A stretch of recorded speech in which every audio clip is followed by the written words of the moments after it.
I'm going to just take about 5-10 minutes of your time because I think there are one or two things that I want to talk about regarding presentations.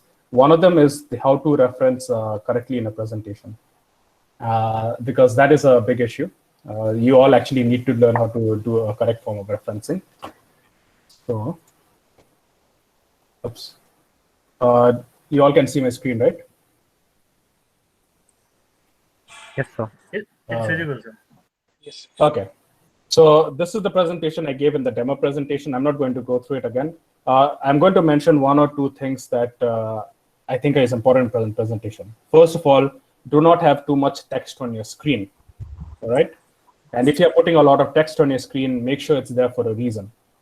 If you notice this slide over here, there is a lot of text on your screen. But I actually, when I gave this presentation, I never went measurements of trace gases in planetary atmospheres help us explore chemical conditions different to those on Earth. I never read this text out. I just said, this is the paper. This is a little bit about what the paper is, but I never read the text out. The only reason I put so much text here is just to show you the paper. Okay, show you here's the paper. If you're putting a lot of text on the screen, do not force the audience to read with you. If you're going to read every line over there, the audience will be forced to read every line, and then they lose interest because nobody wants to read small text like this, a lot of text like this. Same thing here. I have a lot of text on the screen, but I, again, never read. When I did my presentation, I never read the text over here. I just said what each paper was about. I spent about 30 to 40 seconds just talking what each paper was about. I never actually read every sentence from here. This way, I do not force the audience to read. You only read it if you want to. And the reason why there's even so much text over here is because I wanted to fill up the slide a little bit. Next, if you are going to put photographs and things like that, so let me just present this briefly. If you're going to put a full background photograph like that, use it as a transition like this. Okay? This way, nothing is blocked. This way, you can show the nice photo and nothing gets blocked. And you'll notice that I always label every picture that I'm doing, which is not obvious. I always label it, and I always give the credit. I always tell you where the reference is coming from. Even the picture of the telescope, you know who took the photograph. You need to do this. You need to actually credit everything that you're using over here when it's not fully obvious where it's coming from. Okay? This is how you do it for a formal presentation. You always write the credits of the, you always credit and label where the pictures are coming from. So this is something you'll notice. Everywhere I put credits over there, you need to put those in. And then finally, how to do referencing. So you'll notice this is how I reference things, and it is very different from the way you all will reference things. If I reference a journal, there is a very specific way that I reference it.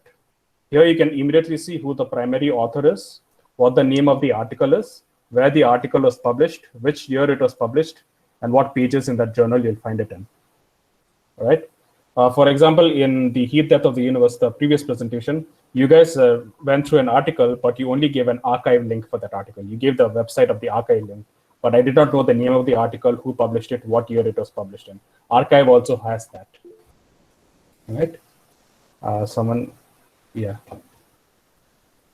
And finally, most of you will probably go to Wikipedia, and then you'll probably look up to YouTube, because those are the two big sources of information. And that's quite fine to reference Wikipedia and YouTube. For this one, I didn't really reference Wikipedia, but I did reference a YouTube video. This is how I reference the YouTube video. See, I don't put www. I don't put just the name of the link. I put the name of the video. It's on YouTube, who uploaded it, what date it was uploaded, right? So this is called referencing. I should have done this in the demo class. So I'm not so when you guys aren't referencing properly, it's not your fault, it is more my fault. I should have explained this to you. This is very important. In any paper, any article, any presentation you give, and many of these presentations you give will be in some sort of a formal environment, you have to reference things correctly. There are different styles of references.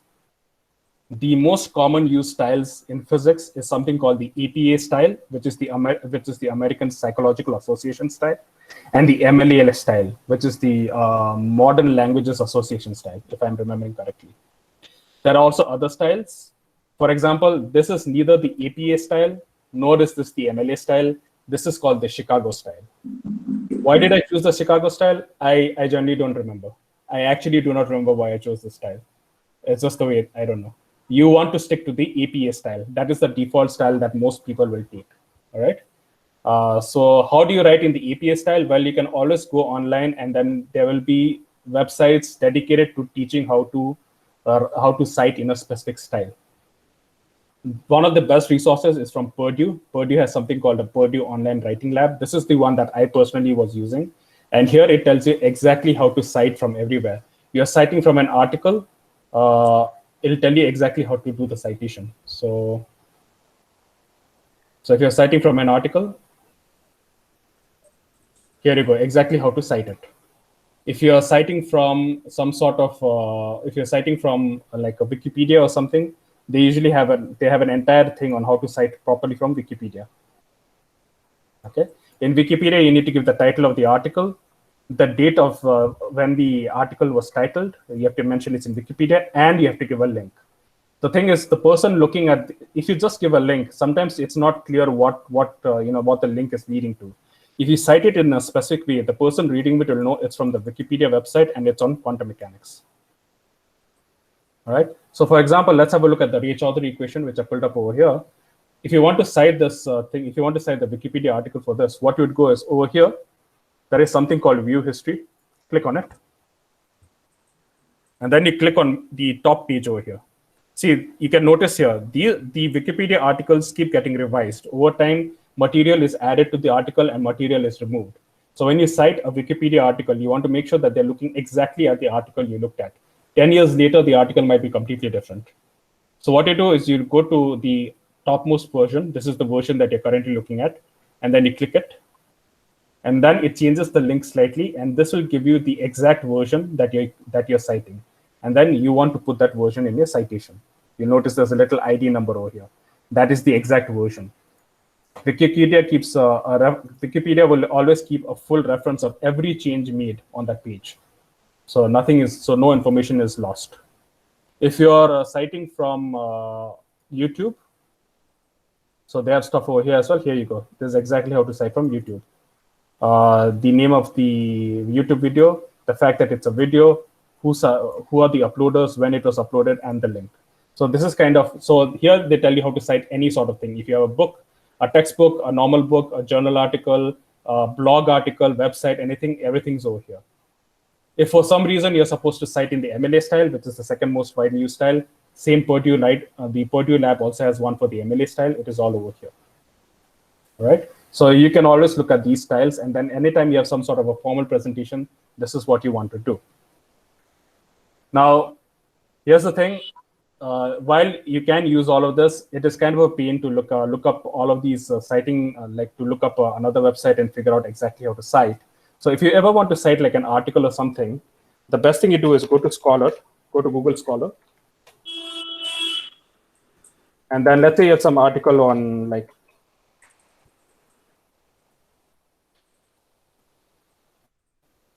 so I want to cite the paper. This is the Fospin paper that I'm talking about. So anytime you want to do some sort of reference work, Google Scholar is one of your best resources. First of all, it'll tell you can just use keywords to search for the normal paper. Once it shows you the papers, there are a few things you need to know. On this side, like for example, this is a paper that was published in Nature. Here's the paper in Nature. If I want to read it, I need to pay money for it. This is roughly 700 rupees just to read a paper. However, in physics specifically, but it's also there in maths and computer science, everybody will release most papers before they go to a journal, they release something called a preprint version on a site called arXiv, okay, which is always free to access. And Google Scholar will always tell you whether or not there is a free PDF version available. So here Google is saying, while this is the official reference for the paper, you can always read it for free on arXiv.org right here. And that free version of the paper is right over here. Okay. However, when I cite the paper, I will not cite arXiv. I do not cite arXiv as the source of the paper. That is wrong. The paper was published in Nature. I will always cite Nature. And Nature has a citation right here that I can copy and paste. Finally, if you just want to cite a paper, one of the things you can do is right over here, right at the bottom, it says there are different information. This will tell you all the different versions of the article. This will tell you how other journal articles that are used from this article. This will tell you which other papers cited this paper. And then these little quotation marks. If you click on it, here is the citation for the paper in different styles. And you can just copy and paste. You can just copy the citation and then paste it on your slide or whatever. Okay, so there is a lot of ways to simply cite a paper. If you ever do like a formal presentation, you need to cite it like this. This is how you, at your stage in life as a physicist, you are supposed to know how to do all of this by now. We don't have formal classes for this, but you kind of need to do this. So you can't just slap on a link, just a link alone, and then that's not enough. You sort of, there's a certain style in which you have to expect it to cite. Okay, so this is one of the big things I want to talk about. It's very straightforward, but it is expected to be done in this way. That's all I wanted to talk about. Again, very well done for all of you all. If there are any questions you all have, I will answer them. But aside from that, I'm done. Nirupan had a question. Does heat death in one universe? One second. Does heat death in one universe affect another neighboring universes? Richard, do you want to answer this? Sure, sir. First of all, talking about multiverse, which itself is a concept, you don't know about it, and even if it's there, just imagine that you're in a room, you're in a closed room, and your friend is in another closed room. Your room doesn't have any heat, no entropy, no matter, nothing. So your room has a heat death, but that doesn't mean that your friend's room will also have a heat death in that way. So yeah. Just to add on to Nirupan's just to add on to the answer, there are two definitions of the universe. One is the observable universe, and one is like the general universe. The observable universe is the universe that we can see based on the speed of light. Okay, based on the amount of time we have existed and computing that with the speed of light, there is a certain radius of stars and galaxies that we can see around us. The universe extends beyond that as well, but we can't see it because the light from those distant galaxies have not reached us yet. So that is the observable universe. That is not an isolated system. That is not a purely isolated system, because over time that radius of the universe of our observable universe is increasing. So then there is a general universe, which is the entire universe as a whole. Even parts of the universe we cannot observe. The heat death is for the entire universe. Okay. Now, if there are other universes in like multiple universes and multi-dimensional universes, then that's a very up in the air question. It's possible. There is an idea that there is leakage going on between various multi-universes, but it's very theoretical. With our current understanding in physics, our heat death will not affect other universes. Sir, I had a question. Yes, sir. Sir, suppose I am adding some pictures on the slide and I've taken from Google. So, what to write exactly? Just below that.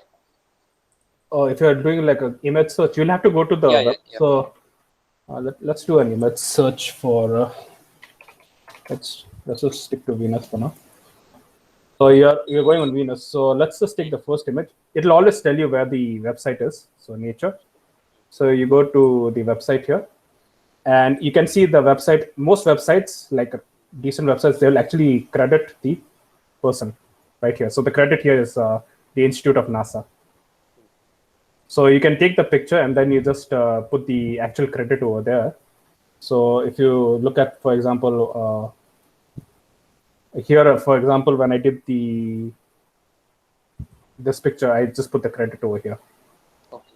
If you also want to like see which website you referenced it from, then you can always use the APA thing. So in electronic sources, right over here, Wikipedia article. There is one where I noticed they have a format for crediting paper for pictures and things like that as well, like graphic data and stuff like that. You can always so there's an entire style you can use to credit where you can link the article and things like that. I don't. I didn't do this. Obviously, in my slide, I just directly credit the person responsible. I don't know if I'm right in doing this. And sir, do like- you need to mention it in the references? This pictures. That's the thing, right? I don't. So in my references, I never I never mentioned the websites I got the pictures from. I do not know if it is necessary. I think the standard style is you don't really credit those things. Yeah, like in my references, I only credit like basically the papers that I think are important. Okay. And I don't credit things like, for example, like these pictures and all. I didn't think that it was important to know where they are from, so I don't put them in the references. I just credit the person doing it. But again, this is something that I'm not like fully confident about. For example, I never credit the newspaper articles that I pulled out over here because again, I didn't think it was too important. So I think it's a little bit of. I think we'd have to use our judgment on this. Okay. So regarding the newspaper article, Yes, Rudra, go on. so how will you credit a newspaper article, sir? I mean, there's already that Times. For example, if it's for like, so can you please show the presentation, your presentation? Oh, you want to see my presentation? Yeah. That, like, for example, BBC News, and this is the Yeah. headline. So I if think you want that to is credit it, so if you want to reference it, if you want to reference a newspaper article, that you can go from here. If you want to credit an article, see, I'll tell you why I didn't credit this thing, because I have to credit each and every one of them, and then the slide would have been too cluttered. So I did it from what I would say a design perspective. I decided not to credit the articles. Okay. But if I was to credit it, I would just credit it something like something like this. I'd just put a little bit of credit, and I'd put like the times or whatever, and then I'd give like the date. That's about it. If you want to credit like a proper article, like let's say you want to credit like a proper article, then you'd also have to give the name of the author of the article. Does it answer your question, Rudra? yes, sir. Okay. I think Any other for pictures, no, like just now Bikramjit sir showed, he showed some pictures, and there is the already credit has been given, so there is no requirement to put this again on the references. So another thing is also newspaper. So if it is clearly visible the date and the name of the newspaper, so there is no need to credit, I believe. Your newspaper is also there. No? Yeah, I do give the name, and all the well, the date is not always there. if it is available, then I do not think it is necessary to credit.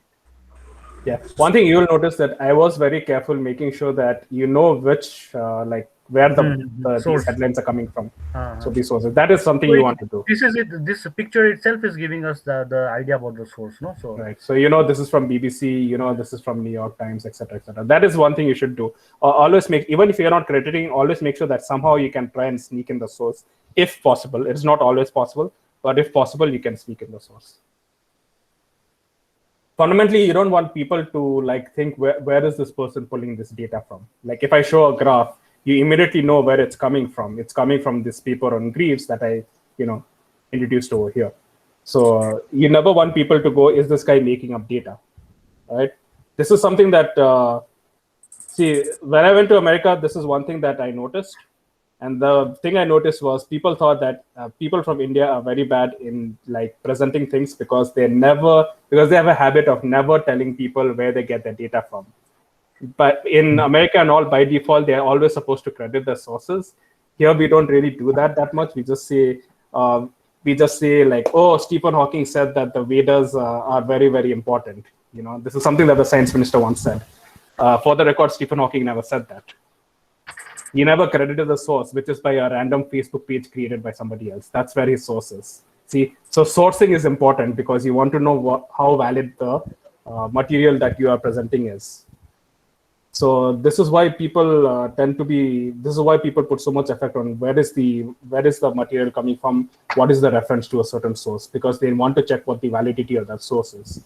Not every paper you see over here, not every paper that you see in Life or on Archive or every newspaper article you read is going to be correct. Some of them are opinions, some of them are based on false information. And over time, only you're going to know how to sort out the right information from the wrong information. So if you're sourcing something, you always need to give your reader or your presenter the option that, hey, you go and look this up and make a decision for yourself whether or not this is correct. This entire phosphine paper, this is most likely going to be retracted in the future because there's a lot of mistakes in the data analysis.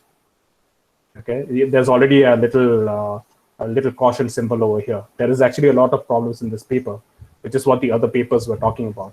So you have to be, when you credit something, make sure that you give your listener the resources to go and check up on what you've done. That is what an ethical scientist would do. Right? Okay, any other questions?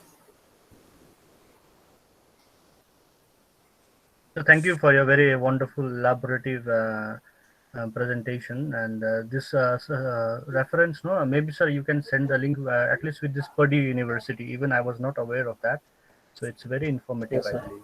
So maybe you I'll can put the link. circulate us in Yeah, WhatsApp. I'll circulate it in the WhatsApp, and I'll also put yes, it in the. There'll be a little reference section in that Moodle course page for student presentations. I'll put all of this there. Mm-hmm. So I'll That update would on be that. nice.